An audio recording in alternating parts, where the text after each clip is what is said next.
नमस्कार दर्शक मित्रों, मैं हूं दिया खटवानी और स्वागत है आपका के न्यूज़ में। चलिए गौर करते हैं खबरें फटाफट पर। योग दिवस पर देश में बने वैक्सीनेशन के रिकॉर्ड पर अब राजनीति शुरू हो गई है। कांग्रेस नेता पी चिदम्बरम ने तंज कसते हुए इसे जमाखोरी का नतीजा बताया है। चिदम्बरम ने ट्वीट किया, रविवार को जमाखोरी, सोमवार को टीका लगाएं और मंगलवार को लंगड़ा कर वापस लौट जाएं। एक दिन के टीकाकरण के विश्व रिकॉर्ड के पीछे यही रहस्य है। इसके बाद चिदम्बरम ने एक और ट्वीट किया। उन्होंने कहा कि कौन जाने, हो सकता है मेडिसिन का नोबेल पुरस्कार मोदी सरकार को दिया जाए। मोदी है, मुमकिन है को अब पढ़ना चाहिए। मोदी है, चमत्कार है। इसके जवाब में बीजेपी अध्यक्ष जेपी नड्डा ने पलटवार किया। उन्होंने चिदम्बरम का ट्वीट शेयर करते हुए लिखा कि भारत लंगड़ा नहीं रहा, बल्कि हमारे नागरिकों की ताकत के बल पर आगे बढ़ रहा है। सोमवार के रिकॉर्ड बनाने के बाद भारत ने मंगलवार को बुधवार के 50 लाख टीकाकरण को पार कर लिया है, जो कांग्रेस पार्टी को पसंद नहीं है। बुधवार को साइंस एंड टेक्नोलॉजी पर बने संसदीय पैनल की बैठक में काफी ड्रामा हुआ। बीजेपी के कई सांसदों ने बैठक को बीच में ही छोड़ते हुए वॉकआउट कर दिया। सांसदों ने कहा कि वैक्सीन नीति पर बात करते या के सही समय नहीं है। बैठक में सरकार के वैज्ञानिक सलाहकार के विजय राघवन, आईसीएमआर के डीजी वीके भार्गव और बायोटेक्नोलॉजी विभाग की सचिव रेणु स्वरूप भी शामिल थीं। उन्होंने पैनल के सामने अपना पक्ष रखा। 2.5 घंटे तक चली मीटिंग की अध्यक्षता कांग्रेस सांसद जयराम रमेश कर रहे थे। सूत्रों के मुताबिक इस दौरान करीब 1 घंटे तक ड्रामा चलता रहा। सूत्रों के मुताबिक बैठक के बीच में विपक्षी सांसदों ने केंद्र की वैक्सीन पॉलिसी के बारे में सवाल पूछने की इच्छा जाहिर की है। विपक्ष ने पूछा कि वैक्सीन के 2 डोज के बीच का गैप क्यों बढ़ाया गया। बीजेपी सांसदों ने इसका कड़ा विरोध किया। कुछ सांसद बैठक आगे बढ़ाने की मांग करते हुए मीटिंग छोड़कर चले गए। बैठक के बीच जयराम रमेश ने बीजेपी सांसदों के मुद्दे पर वोटिंग करने की मांग ठुकरा दी। उन्होंने कहा कि भले ही ये उनकी अध्यक्षता में पैनल की आखिरी बैठक क्यों ना साबित हो, वे वोटिंग नहीं होने देंगे। मीटिंग के बाद जयराम रमेश ने एक ट्वीट किया। देश में कोरोना के घटते मामलों के बीच डराने वाली खबर आ रही है। देश में दूसरी लहर के लिए जिम्मेदार कोरोना वेरिएंट डेल्टा एक बार फिर रूप बदलकर हमला कर रहा है। इसे डेल्टा प्लस का नाम दिया गया है। विशेषज्ञों का मानना है कि डेल्टा प्लस वेरिएंट देश में कोरोना की तीसरी लहर का कारण बन सकता है। केंद्र सरकार के मुताबिक देश में स्ट्रेन के अब तक 40 मामले रिकॉर्ड किए गए हैं। इस वेरिएंट के सबसे ज्यादा केस महाराष्ट्र में सामने आए हैं। इसके अलावा मध्य प्रदेश और केरल में भी स्ट्रेन की पुष्टि हुई है। इन राज्यों को अलर्ट रहने की सलाह दी गई है। हेल्थ मिनिस्ट्री के मुताबिक राज्यों को चिट्ठी लिखकर बताया गया है कि उन्हें कैसे डेल्टा प्लस वेरिएंट को डील करना है। भारतीय SARS CoV-2 जीनोमिक कंसोर्टिया के हालिया निरीक्षकों के आधार पर महाराष्ट्र, केरल और मध्य प्रदेश के गाइडलाइन के हिसाब से ही इस वेरिएंट से निपटने की सलाह दी गई है। नीति आयोग के सदस्य डॉक्टर वीके पॉल ने बताया कि डेल्टा वेरिएंट दुनिया के 80 देशों में है। भारत में दूसरी लहर को बढ़ाने में इसी वेरिएंट को जिम्मेदार बताया जा रहा है। इस वेरिएंट ऑफ कंसर्न की श्रेणी में रखा गया है। ब्रिटेन की अदालत ने भगोड़े नीरव मोदी के भारत प्रत्यारोपण को रोकने के लिए उसके आवेदन को खारिज कर दिया है। मोदी ने आदेश के खिलाफ अपील करने की अनुमति के लिए लंदन हाई कोर्ट में एक आवेदन दायर किया था। लंदन हाईकोर्ट के जज ने अपील के लिए प्रस्तुत कागजात पर निर्णय लिया कि आधारित किया कि धोखाधड़ी और मनी लॉन्ड्रिंग के आरोपों का सामना करने के लिए मोदी के भारत प्रत्यारोपण के पक्ष में वेस्टमिनिस्टर मजिस्ट्रेट कोर्ट के फरवरी के फैसले के खिलाफ अपील करने का कोई आधार नहीं है। फरवरी में ब्रिटेन के वेस्टमिनिस्टर कोर्ट में नीरव के प्रत्यारोपण पर आखिरी सुनवाई हुई थी। कोर्ट ने भी नीरव को भारत भेजने की मंजूरी दे दी थी। इसके बाद 15 अप्रैल को ब्रिटेन की होम सेक्रेटरी प्रीति पटेल ने भी नीरव के प्रत्यारोपण का आदेश दिया था। नीरव मोदी पर पीएनबी से लोन लेकर करीब 14,000 करोड़ रुपए की धोखाधड़ी करने का आरोप है। घोटाला सामने आने के बाद वह जनवरी 2018 में देश छोड़कर फरार हो गए थे। नीरव को साउथ वेस्ट लंदन से 19 मार्च 2019 को गिरफ्तार किया गया था। उसे वार्ड्सवर्थ जेल में रखा गया था।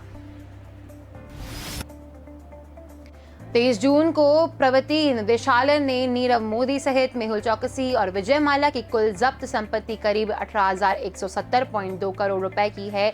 इसमें से 9,371.17 करोड़ रुपए के असेट्स को वह सरकार और पब्लिक सेक्टर के बैंकों को देगी। ईडी द्वारा जारी बयान के मुताबिक उनके पास जब्त कुल संपत्ति बैंकों को हुए कुल लॉस का 80.82% है। इसका 41% हिस्सा वह सरकार और बैंकों को देने का ऐलान किया है। माना जा रहा है कि इससे तीनों से रकम की रिकवरी की जा सकेगी। इन पर बैंकों के 22,585.83 करोड़ रुपए की देनदारी है। कोरोना के स्वदेशी टीके कोवैक्सीन के बच्चों के लिए इस्तेमाल की मंजूरी सितंबर तक मिल सकती है। एम्स के डायरेक्टर रणदीप गुलेरिया ने उम्मीद जताई है। गुलेरिया ने कहा कि बच्चों पर कोवैक्सीन के फेज 2 और फेज 3 के ट्रायल के डेटा सितंबर तक आ जाएंगे और उसी दौरान बच्चों के लिए वैक्सीन की मंजूरी भी मिल सकती है। गुलेरिया का कहना है कि फाइजर और बायोटेक्निक के वैक्सीन को भारत में मंजूरी मिलने पर यह बच्चों के लिए दूसरा विकल्प हो सकता है। वहीं कोरोना की तीसरी लहर की बात करें तो गुलेरिया इससे सहमत नहीं है कि तीसरी लहर में बच्चे ज्यादा प्रभावित होंगे। गुलेरिया ने ये भी कहा कि अब स्कूलों को खोलने पर विचार करना चाहिए, लेकिन इस बात का ध्यान रखना होगा कि शैक्षणिक संस्थान कहीं सुपर स्प्रेडर न बन जाए। इसके लिए गुलेरिया ने सलाह दी है कि कंटेनमेंट जोन में स्कूलों को एक दिन छोड़कर एक दिन खोला जा सकता है। एक्सपर्ट्स ने कहा कि भारत में तीसरी लहर में बच्चों के सबसे ज्यादा प्रभावित होने की आशंका है। ऐसे में बच्चों के वैक्सीन को लेकर तैयारियां तेज हो गई है। एम्स दिल्ली और पटना में 2 से 17 साल के बच्चों पर भारत बायोटेक के कोवैक्सीन के ट्रायल किए जा रहे हैं। Drugs controller general of India ने 12 मई को बच्चों पर दूसरे और तीसरे फेज के ट्रायल की मंजूरी दी थी। केडिला इसी हफ्ते जायकोव डी के इमरजेंसी अप्रूवल के लिए डीजीसीआई को आवेदन दे सकती है। वैक्सीन के फेज 3 के ट्रायल का डेटा एनालिसिस लगभग तैयार है। कंपनी ने सरकार को इसकी जानकारी दे दी है। इस वैक्सीन का टेस्ट बड़ों के अलावा 12 से 18 साल के बच्चों पर भी किया जा रहा है। जम्मू कश्मीर में बॉर्डर सिक्योरिटी फोर्स को बड़ी कामयाबी हाथ लगी है। बीएसएफ ने यहां से 27 किलो हेरोइन जब्त की है। इंटरनेशनल मार्केट में इसकी कीमत करीब 135 करोड़ बताई जा रही है। फोर्स ने एक तस्कर को भी मार गिराया है। बीएसएफ के हवाले से बुधवार को इसकी जानकारी दी। श्रीनगर में आतंकवादियों ने मंगलवार यानी 22 जून को सीआईडी इंस्पेक्टर की गोली मारकर हत्या कर दी थी। यह घटना नौगाम इलाके में हुई। एक पुलिस अधिकारी ने बताया कि नौगाम थाना क्षेत्र के कनीपोरा में आतंकवादियों ने इंस्पेक्टर परवेज अहमद डार को उनके घर के पास 3 गोलियां मार दी। हिमाचल प्रदेश में केंद्रीय सड़क एवं परिवहन मंत्री नितिन गडकरी के सामने मुख्यमंत्री जयराम ठाकुर के पर्सनल सिक्योरिटी ऑफिसर और कुल्लू एसपी के बीच जमकर बवाल हुआ। इस दौरान दोनों अफसरों के बीच लात घूंसे चले। गडकरी और मुख्यमंत्री का काफिला मनाली की ओर निकलता हो तो बुनतर एयरपोर्ट के बाहर 4 लेन प्रभावित किसानों ने उन्हें रोक दिया। इसी बात को लेकर सीएम के सिक्योरिटी ऑफिसर और कुल्लू एसपी के बीच झड़प हो गई। पूरे घटनाक्रम के दौरान सीएम का काफिला वहीं पर मौजूद था। जैसे ही दोनों अफसरों के बीच हाथापाई हुई, प्रदर्शन कर रहे लोग सीएम के काफिले की तरफ बढ़ गए। इस दौरान अन्य पुलिसकर्मियों ने मामले को संभाला और प्रदर्शनकारियों को रोककर सीएम के काफिले को आगे रवाना किया। नितिन गडकरी ने अपनी गाड़ी को रोका और खुद उतर गए, उनसे मिलने पहुंच गए। वहीं मुख्यमंत्री जयराम ठाकुर भी अपने वाहन से उतरकर उन सभी लोगों से मिलने पहुंचे। प्रभावित लोगों ने आरोप लगाया कि राज्य सरकार हमारी मांगे नहीं सुन रही है। पूर्वी लद्दाख में भारत और चीन के बीच जारी सीमा विवाद अब भी बरकरार नजर आ रहा है। इसका अंदाजा विदेश मंत्री एस जयशंकर के हालिया बयान से लगाया जा सकता है। उन्होंने मंगलवार को कहा कि पूर्वी लद्दाख में सीमा विवाद से जुड़े मामले में बड़ा मुद्दा यह है कि क्या चीन अपने वादों पर कायम रह सकता है। कतर इकोनॉमिक फोरम की बैठक को वर्चुअल संबोधित करते हुए उन्होंने कहा, बड़ी बात यह भी है कि क्या भारत और चीन पारस्परिक संवेदनशीलता एवं सम्मान पर आधारित रिश्ते बना सकते हैं। क्या वे पारस्परिक लाभ को देखते हुए साथ मिलकर आगे बढ़ सकते हैं। जयशंकर ने साफ किया कि भारत का क्वाड का हिस्सा बनना और चीन के साथ सीमा विवाद में कोई संबंध नहीं है। उन्होंने कहा कि क्वाड के सदस्य देशों के बीच वैश्विक परिप्रेक्ष्य में अपना एजेंडा है। भारत चीन सीमा विवाद क्वाड के अस्तित्व में आने से पहले का है।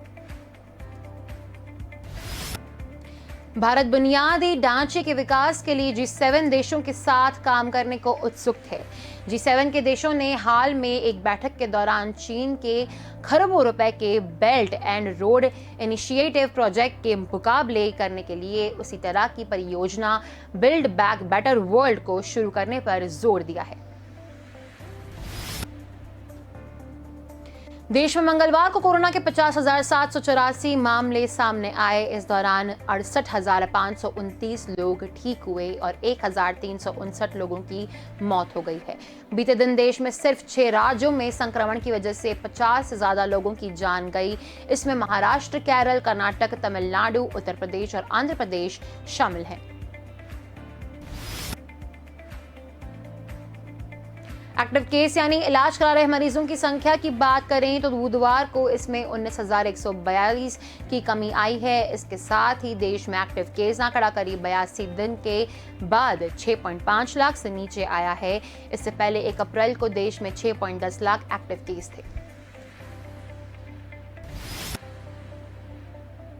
कश्मीर से अनुच्छेद 370 हटने के बाद पहली बार राज्य में राजनीतिक हलचल बढ़ी है। प्रधानमंत्री मोदी आज कश्मीर के नेताओं से मुलाकात की है। कश्मीर के राजनीतिक दलों के संगठन पीपल्स अलायंस फॉर ग्रुपकार डिक्लेरेशन ने भी प्रधानमंत्री की बैठक में आने पर सहमति दी है।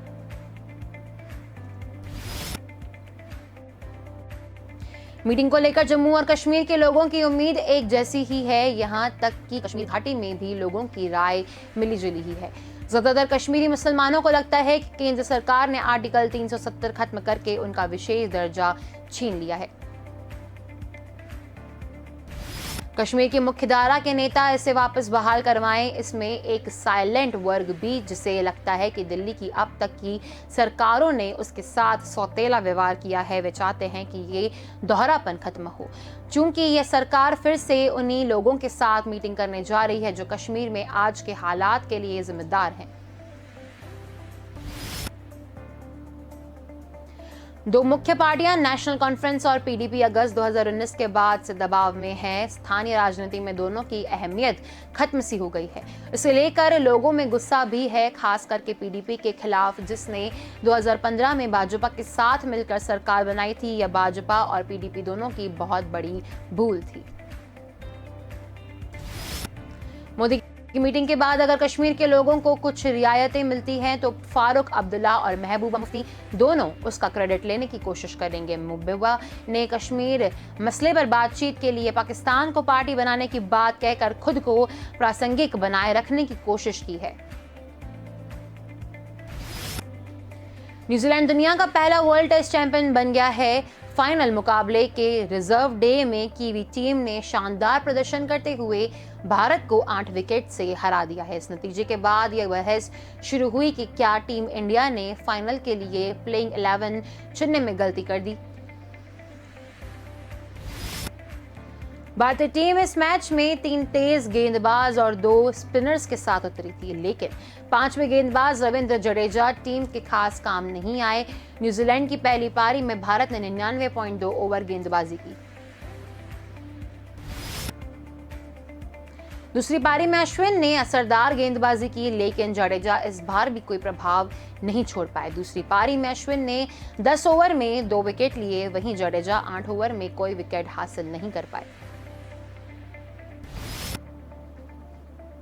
इंदौर से 35 किलोमीटर दूर पर्यटक स्थल पातालपानी में एक महिला बैंक कर्मी ने खुदकुशी करने के इरादे से पहाड़ी से छलांग लगा दी। अच्छा यह हुआ कि जमीन पर गिरने से पहले वह बीच में पेड़ पर फंस गई।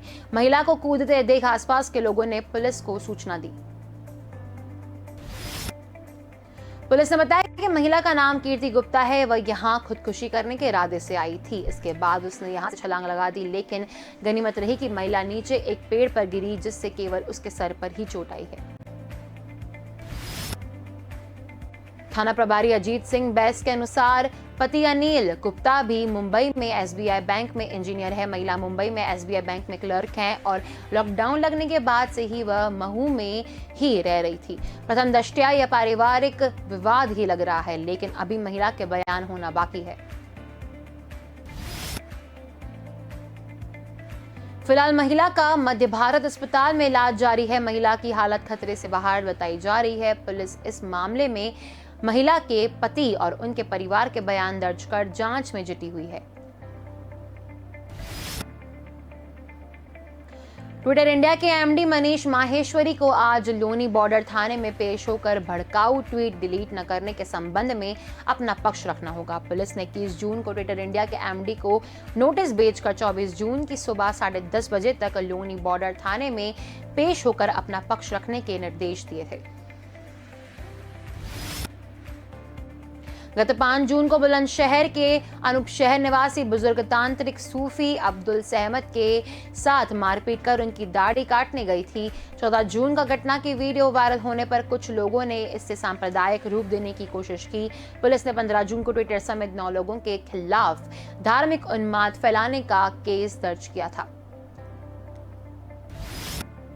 गाजियाबाद साइबर सेल के 16 जून अमेरिका स्थित ट्विटर मुख्यालय को नोटिस भेजकर भड़काऊ ट्वीट करने का खिलाफ उनके डिटेल समेत 12 बिंदुओं को 17 जून को लोनी बॉर्डर पुलिस ने ट्विटर इंडिया के एमडी को नोटिस भेजकर 1 सप्ताह के भीतर थाने आकर बयान दर्ज कराने के निर्देश दिए थे। ट्विटर इंडिया के एमडी की तरफ से गत 18 जून को गाजियाबाद पुलिस के पास स्पष्टीकरण भेजा गया, जिसमें उन्होंने वीडियो कॉन्फ्रेंसिंग के जरिए प्रक्रिया पूरी करने का प्रस्ताव रखा। पुलिस ने उसे खारिज करते हुए दूसरा नोटिस भेजकर 24 जून को पेश होने के निर्देश दिए थे। पेश न होने पर माना जाएगा कानूनी प्रक्रिया में अवरोध। ट्विटर पर दर्ज केस की विवेचना कर रहे लोनी बॉर्डर एसएचओ अखिलेश कुमार मिश्र ने बताया कि ट्विटर इंडिया के एमडी मनीष माहेश्वरी की तरफ से उनके अधिवक्ता शहरांश जैन ने मंगलवार सुबह पुलिस से संपर्क किया। बुधवार को एमडी थाने पहुंचेंगे, लेकिन मंगलवार रात करीब 11:30 बजे फिर से फोन करके बृहस्पतिवार को पहुंचने की बात बताई। एसएचओ का कहना है कि बुधवार को एमडी नहीं पेश हुए तो इसे कानूनी प्रक्रिया में अवरोध माना जाएगा। साथ ही विवेचना को असफल करने का प्रयास मानते हुए आगामी कार्रवाई जाएगी। सरकारी तेल कंपनियों की ओर से आज फिर पेट्रोल व डीजल की कीमतों में बढ़ोतरी हुई है। आज डीजल कीमत अधिकतम 7 पैसे तक बढ़ी हुई है, वहीं पेट्रोल की कीमत में 26 पैसे तक बढ़ी है। बता दें कि देश के 9 राज्यों में पेट्रोल शतक लगा हुआ है। आज दिल्ली में पेट्रोल का दाम 97.76 रुपए जबकि डीजल का दाम 88.30 रुपए प्रति लीटर है। मुंबई में पेट्रोल की कीमत 103.79 रुपए व डीजल की कीमत में 95.89 रुपए प्रति लीटर है। वाहन ईंधन कीमतों में एक महीने में 30वीं बार बढ़ोतरी के बाद देश भर में पेट्रोल और डीजल की कीमतें बुधवार को नई ऊंचाई पर जा पहुंचेगी। बता दें कि प्रतिदिन सुबह 6 बजे पेट्रोल और डीजल की कीमतों में बदलाव होता है। सुबह 6 बजे से ही नई दर लागू हो जाती है। पेट्रोल व डीजल के दाम में एक्साइज ड्यूटी, डीलर कमीशन और अन्य चीजें जोड़ने के बाद इसका दाम लगभग 2 गुना हो जाता है।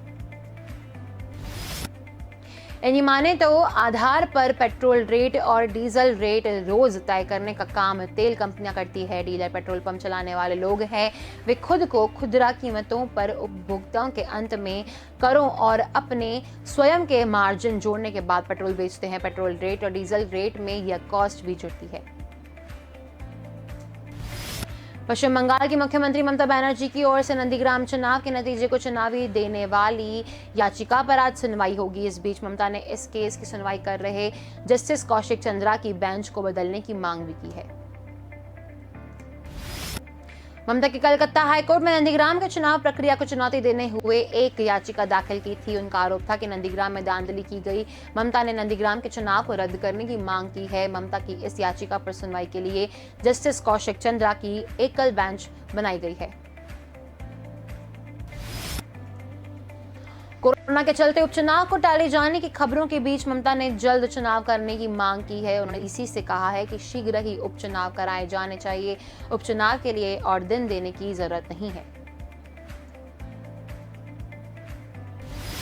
जब तक पीएम नरेंद्र मोदी कहते हैं वो चुनाव की घोषणा नहीं करेंगे, वो उपचुनाव में लिए प्रधानमंत्री से अनुरोध करती हैं। उन्होंने कहा कि प्रदेश में 8 चरणों में वोटिंग हुई, 7वें और 8वें चरण में कोरोना काफी बढ़ गया था। अब जब संक्रमण की दर घटी है तो उपचुनाव कराने में क्या दिक्कत है।